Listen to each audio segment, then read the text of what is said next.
નમસ્કાર, જય હિન્દ, વંદે માતર મિત્રો. આજે આપણે ભણીશું દેશી રજવાડાઓ અને તેના સુધારવાદી પગલાઓ. તો આપણે વાત કરીએ સૌરાષ્ટ્રની અંદર દેશી રજવાડાઓ ટોટલ કેટલા છે આખા ભારતમાં, તો 562 અને ગુજરાતની વાત કરીએ તો આખા ગુજરાતમાં 366 અને સૌરાષ્ટ્રની વાત કરીએ તો સૌરાષ્ટ્રમાં 222 સૌરાષ્ટ્રમાં 366 આખા ગુજરાતમાં, અને આખા ભારતમાં વાત થાય તો આખા ભારતમાં 562 રજવાડાઓ છે.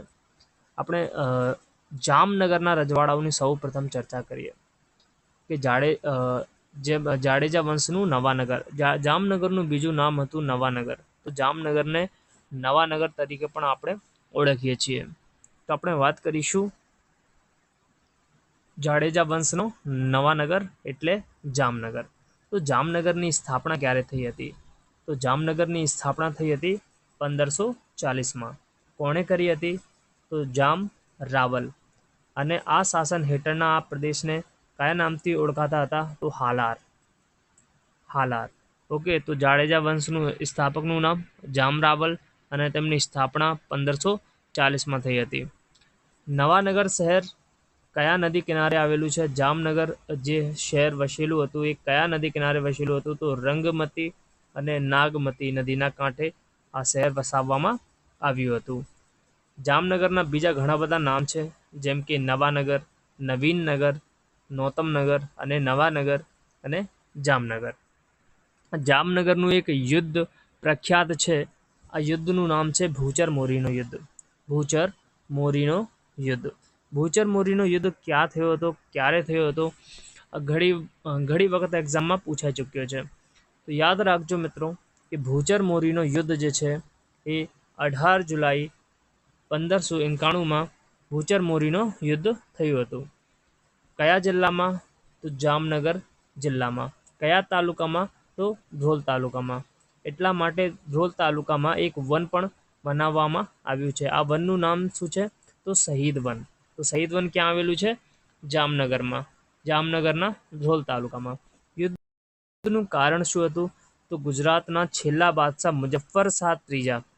ગુજરાતના છેલ્લા બાદશાહ મુઝફ્ફર ત્રીસરા ને આશ્રય આપવા બદલ આ યુદ્ધ થયું હતું. ભૂચર મોરીનું યુદ્ધને આપણે ચર્ચા કરીએ તો 18 જુલાઈ 1591માં યુદ્ધ થયું હતું અને જામનગર જિલ્લાના ધ્રોલ તાલુકામાં થયું હતું. અને ગુજરાતના છેલ્લા બાદશાહ મુઝફ્ફર શાહ ત્રીજા ને આશ્રય આપવા બદલ આ યુદ્ધ થયું હતું. આશ્રય કોણે આપ્યો હતો? તો જામ સતાજી આપ્યો હતો. જામ સતાજી અને અકબર સેનાપતિ મિર્ઝા અઝીઝ કોકા વચ્ચે આ યુદ્ધ થયું હતું. અને આ યુદ્ધ દરમિયાન જૂનાગઢ અને ખેરડીના શાસકો દ્વારા પક્ષપલટો કરતા નવાનગર આ યુદ્ધ હારે છે. તો પક્ષપલટા કોણ કરે છે? તો જૂનાગઢના દૌલત ખાન ગોરી અને ખેરડીના લોમા ખુમાણ. આ બંને જામ સતાજી ના વિરુદ્ધ થઈ જાય છે. એટલા માટે આ યુદ્ધ નવાનગર હારી જાય છે અને અકબરના સેનાપતિ મિર્ઝા અઝીઝ કોકા આ યુદ્ધ જીતી જાય છે. મિર્ઝા અઝીઝ કોકા કોના સેનાપતિ હતા? તો અકબરના સેનાપતિ હતા. પછી આપણે વિવિધ જામ રાજવીઓની ચર્ચા કરવાના છે, કેમ કે વિવિધ જામ રાજવીઓએ ઘણા અને કેટલાક સુધારવાદી પગલાઓ લીધા છે. તે સુધારવાદી કાર્યોની આપણે ચર્ચા કરવાના છે. તો સૌથી પહેલાં આપણે ચર્ચા કરીએ જામ રણમલજીએ એક લાખોટા તળાવની રચના કરી હતી. તો લાખોટા તળાવ ક્યાં છે? તો જામનગરમાં છે. અને કોણે બનાવ્યું હતું? તો યાદ રાખજો, જામ રણમલજીએ આ લાખોટા તળાવની રચના કરી હતી. આપણે વાત કરીએ કે બીજા એક જામ રાજવી જેમનું નામ છે જામ વિભાજી, એ જ્યારે સત્તામાં આવ્યા ત્યારે તેઓએ દિવાની અને ફોજદારી અદાલતો સ્થાપી. મહેસૂલી પ્રથામાં ઇજારા પદ્ધતિ નાબૂદ કરી અને મર્યાદિત સત્તાવાળી જામનગર મ્યુનિસિપાલિટી કમિટીની સ્થાપના કરી. જામ વિભાજીએ પોતાના નામ પરથી મુંબઈ યુનિવર્સિટીમાં ઇનામ દર વર્ષે અપાવતા હતા અને રાજકોટમાં એક ટાવર બનાવ્યો છે જેમનું નામ છે જામ ટાવર, જેમાં એક ઘડિયાળ પણ મુકાવી હતી. તો જામ ટાવર ક્યાં આવેલું છે? રાજકોટમાં આવેલું છે. કોણે બનાવ્યું છે? તો જામ વિભાજીએ. લાખોટા તલાવ જામ રણમલજીએ. અને જામ ટાવર કોણે બનાવ્યું? તો જામ વિભાજીએ. જામ વાત કરીએ કે જામ વિભાજીનો એક પુત્ર હતો જેમનું નામ હતું કાળુબા. કાળુબાને વારસાપદ અંતર્ગત જામ એક નામ છે જામ રણજીતસિંહજી. જામ રણજીતસિંહજી, તો નામ યાદ રાખજો ખાસ કરીને. જામ રણજીતસિંહજીએ વારસદાર તરીકે તેમણે દત્તક લીધું હતું. કાળુબાએ જામ રણજીતસિંહને દત્તક લીધું હતું, જેના લીધે જામ વિભાજીએ ત્યાં પણ અમુક સમય બાદ જામ વિભાજીને ત્યાં પુત્ર રત્નનો જન્મ થાય છે, જેના લીધે જસવંતસિંહજીએ જામ રણજીતસિંહજીના બદલે તેઓએ રાજા એટલે રાજવી તરીકે ગદ્દી ઉપર આવી જાય છે. જો આ ખાસ કરીને યાદ રાખજો, ઇમ્પોર્ટન્ટ લાઈન છે કે પ્રસિદ્ધ આયુર્વેદાચાર્ય જેમનું નામ છે ઝંડુજી ભટ્ટ. તો ઝંડુજી ભટ્ટે તેમના રાજવેદ હતા. તો એક્ઝામમાં ક્વેશ્ચન આવે કે ઝંડુજી ભટ્ટ એ કોના રાજવેદ હતા? તો ખાસ કરીને નામ યાદ રાખજો, જામ વિભાજી. જામ વિભાજીના રાજવેદ હતા. કોણ જામ વિભાજીના રાજવેદ કોણ હતા? તો યાદ રાખજો કે જામ વિભાજીના રાજવેદ ઝંડુજી ભટ્ટ હતા. પછી આપણે જામ જસવંતસિંહની આપણે વાત કરીએ, જેમનો શાસનકાળ છે 1903 થી 1906 સુધી. તો આપણે વાત કરીએ તેમના શાસનકાળમાં, તો તેમના શાસનકાળમાં નવાનગરમાં રેલવેનો પ્રારંભ થયો હતો અને મહેસૂલમાં ભાગ બટાઈના બદલે રોકડ વિગોટી પદ્ધતિનો દાખલ કરવામાં આવી હતી. નવાનગર મ્યુનિસિપાલિટીને સ્વનિર્ભર સંસ્થા તરીકે વિકસાવવામાં આવી હતી અને 1906માં નિસંતાન મૃત્યુ થતા એમની પોતાની કોઈ સંતાન નથી, જેના લીધે રણજીતસિંહ ફરીથી સત્તામાં આવે છે અને રણજીતસિંહજીએ જામનગરમાં સત્તા સ્થાપિત કરે છે. તો જામસિંહની વાત કરીએ તો એમના પિતાના નામ જીવણસિંહ હતા. જામ રણજીતસિંહના જન્મ 1972માં થયો હતો અને શાસનકાળ 1907 થી 1933 સુધી તેમનું શાસનકાળ રહ્યો છે. જન્મ ક્યાં થયો? તો સડોદરમાં. અને પ્રાથમિક શિક્ષણ ક્યાંથી પૂરી કમ્પ્લીટ કરી? તો પ્રાથમિક શિક્ષણ રાજકુમાર કોલેજથી લીધું. ત્યારબાદ ઇંગ્લેન્ડની કેમ્બ્રિજ યુનિવર્સિટીમાં ટ્રિનિટી કોલેજમાં શિક્ષણ લીધું હતું. એના પછી બેરિસ્ટર એટ લોની ડિગ્રી મેળવી હતી અને એના પછી ઇંગ્લેન્ડની ટીમ માટે ક્રિકેટ રમતા હતા તથા તેમનું હુલામણું નામ પ્રિન્સ રણજી હતું. તેમને આધુનિક જામનગરના ઘડવૈયા કહેવામાં આવે છે. આ ઇમ્પોર્ટન્ટ લાઈન છે, યાદ રાખજો કે તેમને આધુનિક જામનગરના ઘડવૈયા કહેવામાં આવે છે. તો આધુનિક જામનગરના ઘડવૈયા કોણ? તો જામ રણજીતસિંહજી. ક્રિકેટની અંદર એક ટ્રોફી ખેલાય છે, એક ટુર્નામેન્ટ ખેલાય છે જેમનું નામ છે રણજી ટ્રોફી. એ જામ રણજીતસિંહજીના નામ ઉપર રાખવામાં આવી છે. એ ખાસ કરીને તમે યાદ રાખજો. પછી જે જામ રણજીતસિંહજી હતા એના દ્વારા કયા કયા કામ કરવામાં આવ્યા એ પણ ખાસ કરીને યાદ રાખજો કે જામનગર શહેર જે ગંદુ અને બિન આરોગ્યપ્રદ શહેર ગણાતું હતું તેનું નવીનીકરણનું કામ કોના દ્વારા કરવામાં આવ્યું? તો જામ રણજીતસિંહજી દ્વારા કરવામાં આવ્યું.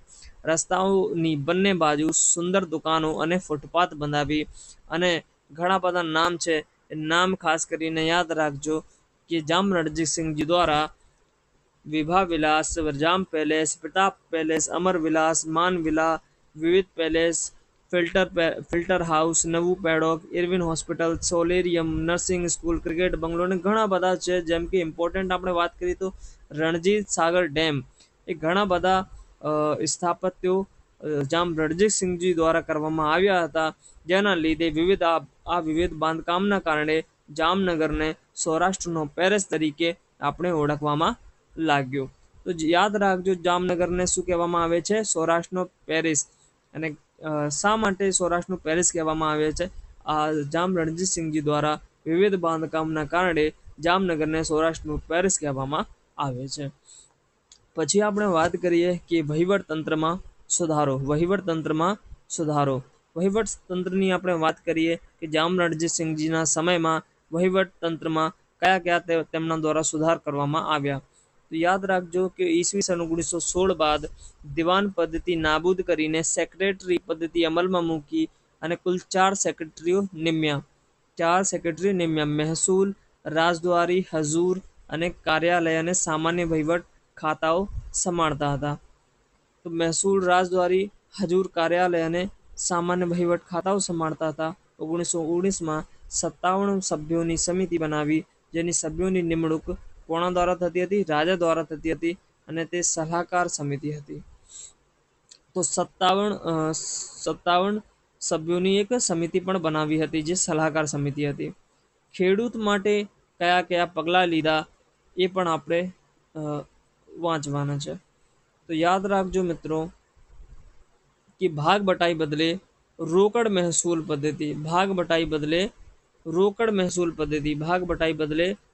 મહેસૂલ પદ્ધતિ અને જમીન પર ખેડૂતોનો હક માન્ય રાખવામાં આવ્યા હતા, જે પોતાની જમીનનું હસ્તાંતરણ, બક્ષિસ અને વેચાણ કરી શકતો હતો. વેટ પ્રથા નાબૂદ કરવામાં આવી હતી અને 1916માં ખેડૂતોને ધિરાણમાં રાહત આપવા ખેડૂત રાહત ધારો પસાર કરવામાં આવ્યો હતો.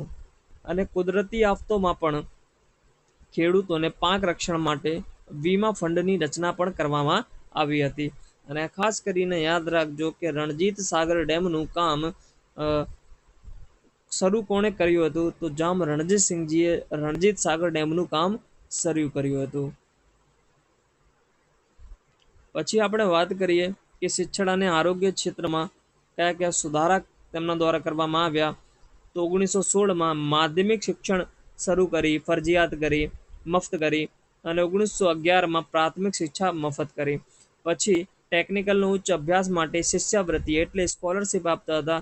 જામનગરમાં 1933માં એરવિન હોસ્પિટલ, જે આજે ગુરુ ગોવિંદસિંહજી હોસ્પિટલ તરીકે ઓળખવામાં આવે છે, તે કોણે બનાવી હતી? તો જામ રણજીતસિંહજીએ બનાવી હતી. શેઠ ગોપાલજી વાલજીના દાનમાંથી ખંભાળિયામાં મોંઘીબાઈ હોસ્પિટલ પણ સ્થાપી હતી. અને મલેરિયા ચર્મરોગ ઉપચાર માટે 1933માં સોલેરી પત્ર પણ બંધાવ્યો હતો. અંગ્રેજ સાથે કેવો સંબંધ હતો એ પણ આપણે જોઈ લઈએ કે પ્રથમ વિશ્વ યુદ્ધ વખતે તેઓ જાતે ફ્રાન્સના મોરચે ઇંગ્લેન્ડ તરફ લડ્યા હતા. તો જો ફ્રાન્સ અને ઇંગ્લેન્ડ વચ્ચે યુદ્ધ થયું હતું, વાડી વંશનું યુદ્ધ, એ તમને યાદ હશે. તો એ ખાસ કરીને યાદ રાખજો, જ્યારે ફ્રાન્સ મોરચે ઇંગ્લેન્ડ તરફ કોણે લડ્યા હતા? તો જામ રણજીતસિંહજીએ લડ્યા હતા. 1919માં મોન્ટેગ્યુ ચેમ્સફોર્ડ સુધારા અંતર્ગત રાજાઓના પ્રતિનિધિ તરીકે પણ ચૂંટવામાં આવ્યા હતા. 1920, 22 અને 23ની લડતમાં નેશન્સ બેઠકમાં પણ ભાગ લીધું હતું. તેઓએ 1930 અને 1931માં ગોલમેજ પરિષદો નિમંત્રણ મળતા ભાગ લીધો હતો. જો આ ખાસ કરીને યાદ રાખજો, પહેલી અને બીજીમાં ભાગ લીધું હતું. કોણે? જામ રણજીતસિંહજીએ. ગોલમેજ પરિષદોમાં પણ ભાગ લીધું હતું, પહેલી અને બીજી. ગાંધીજીએ બીજી ગોલમેજ પરિસંમેલનમાં ભાગ લીધું હતું, અને ભીમરાવ આંબેડકરે ત્રણેય ગોલમેજ પરિષદો સંમેલનમાં ભાગ લીધું હતું. એ તમને ખાસ કરીને યાદ રાખવાના છે. પછી આપણે વાત કરીએ 1932માં. તો 1932માં રાજાઓના મંડળ નરેન્દ્ર મંડળમાં પ્રમુખ નિમાયા હતા. રાજાઓના જે મંડળ હતા ને, એમના રાજાઓનો રાજા એટલે નરેન્દ્ર મંડળમાં પણ એ પ્રમુખ તરીકે તેઓ નિમાયા હતા. પ્રજાકીય અસંતોષ પણ તેમના વિરુદ્ધ ફેલાયો હતો, કેમ કે મોટા ભાગે તેઓ ઇંગ્લેન્ડ રહેતા હતા, જેના લીધે તેમના વિરુદ્ધ પ્રજાકીય અસંતોષ ફેલાયો હતો. અને આમ પણ વિવિધ સુધારા માટે જરૂરી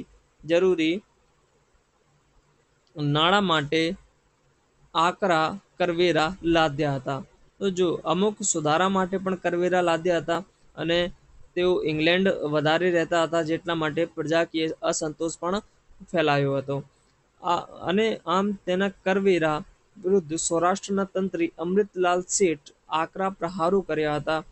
તેમના શાસનકાળ દરમિયાન વિવિધ લોકનેતા ગોકલદાસ, હીરજી ઠક્કર, મંગલલાલ વોરા, રામલાલ ગાંધી અને લવણ પ્રસાદ શાહ મુખ્ય હતા, જેઓએ ભારે કરવેરાનો ઉગ્ર વિરોધ કર્યો હતો.